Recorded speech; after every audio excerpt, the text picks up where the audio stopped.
Something interesting happened today while I was picking up my pants that I tore rollerblading and wiping out and scraping the rear with my keys in it. Anyways, I picked it up from the tailor. It's on this busy boulevard here in LA, which kind of describes like 7,000 roads.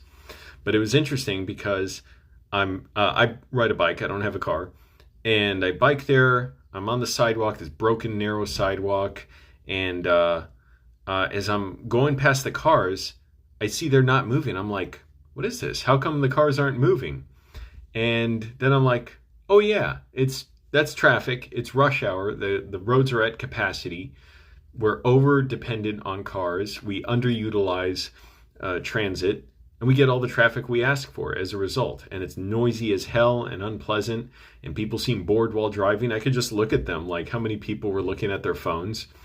And it's a reminder of how much of a perspective shift it is to go from car dependency to active mobility, transit, biking. So I drove cars for over 10 years. I mean, I owned two cars, and before that I drove my dad's car somewhat. And yeah, that was normal. Like, that was to be expected. You plan your routes around rush hour. If I had to be somewhere really early, far away, when I was doing videography, I might get there at 5 in the morning and just hang out in a parking lot or something for 3 or 4 hours rather than go through the misery back when I was in Northern Virginia of like driving on the freeway in rush hour to get to somewhere in Maryland. But I dare people to like look at me and say, oh, that like naive person, what does he mean he doesn't understand traffic?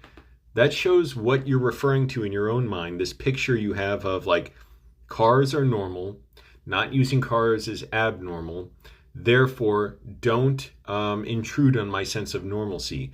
Whereas the reality is, what is normal is whatever we make it, whatever we decide it is. Our brains, we have neuroplasticity.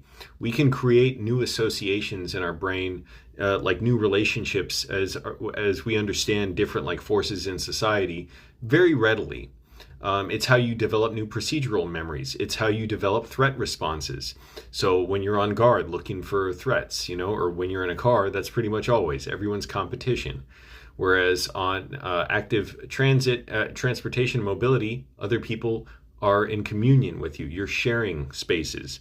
So I encourage people to think differently about transit. Look into the ideas. Don't believe anything I say. Look into it. Look into the ideas of transit and urbanism. And also, it's a great thing now for me being unemployed that I've been riding a bike for years and I haven't been paying for a car. That helps give me a lot of security.